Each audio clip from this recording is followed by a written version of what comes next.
tout d'abord, je voudrais parler du site qui, au fond de nous, avec l'Atlas et des neiges qui sont encore, nous rappelleraient, s'il y avait un peu plus de verdure, les Pyrénées. Côté piste, c'est certainement la plus rapide et déjà la plus longue de toutes les 24 heures du Maroc.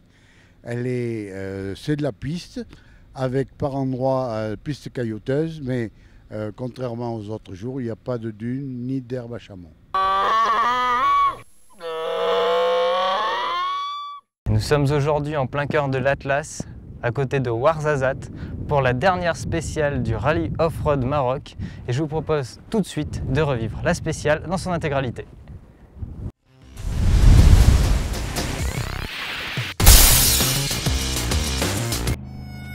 Aujourd'hui, le rallye fait son cinéma. Prenez un superbe décor de western que l'on ne trouve que sur les plateaux de l'Atlas.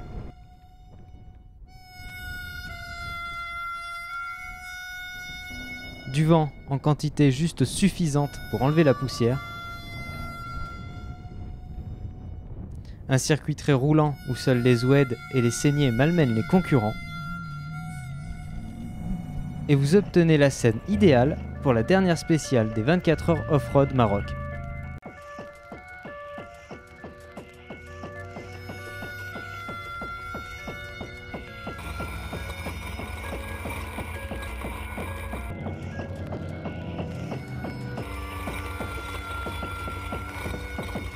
Pour ce qui est du scénario, les pilotes s'en chargent.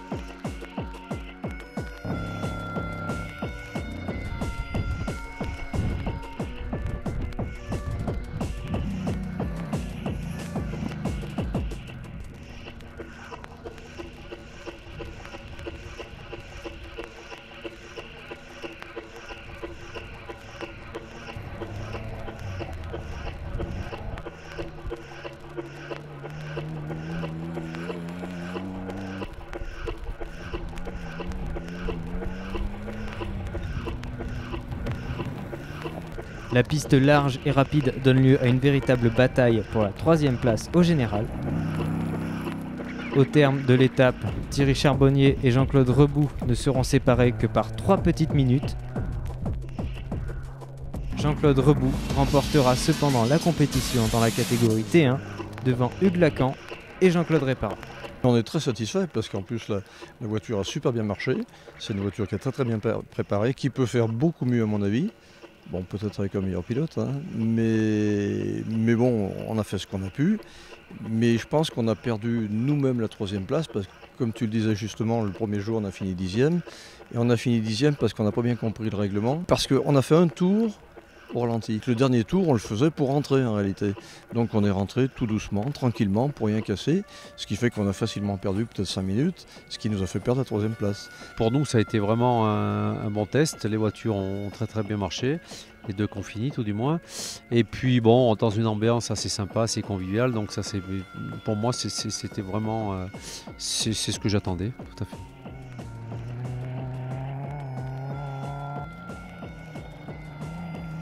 Plus qu'une bataille pour le leadership, les concurrents sont avant tout heureux d'avoir franchi la ligne de cette première édition des 24 heures off-road et garderont en mémoire cette compétition d'endurance au goût de rallye raid.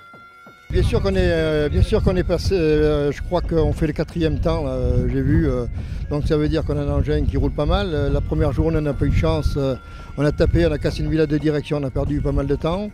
Le deuxième jour, on n'a pas eu de chance non plus, on a cassé une rotule en tombant sur un, ça fait partie de la course tout ça. Hein. Et hier finalement ça a pas mal marché parce que je crois qu'on était dans les 5 ou 6 ou 7, je ne sais pas exactement. Mais bon c'est comme ça fait partie de la course. Bon on n'est pas venu là pour gagner de toute façon, on est venu là pour se faire plaisir.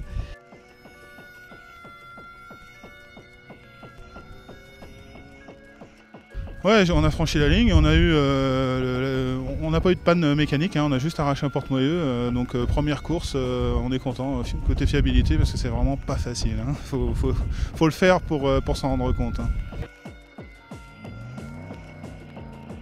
Éric Vigouroux est pour la 4e fois consécutive en tête de la spéciale et remporte le rallye.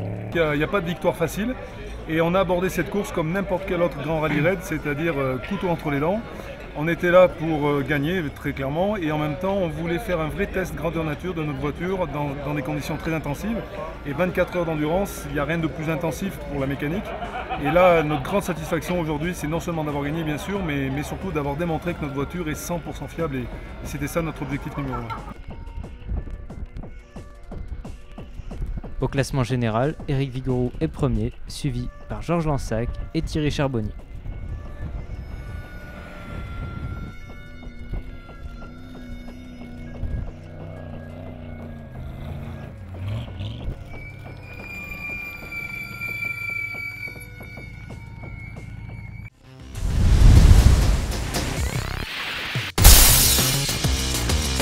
Et c'est sur ces images du plateau d'Astérix et Obélix, Mission Cléopâtre, que l'aventure se termine. Le Rallye Off-Road Maroc est fini pour sa première édition. Merci à la Fédération marocaine de sport automobile, au ministère du Tourisme, à tous les bénévoles, à l'organisation et à tous les Marocains pour leur accueil. Et à bientôt pour de nouvelles sensations off-road.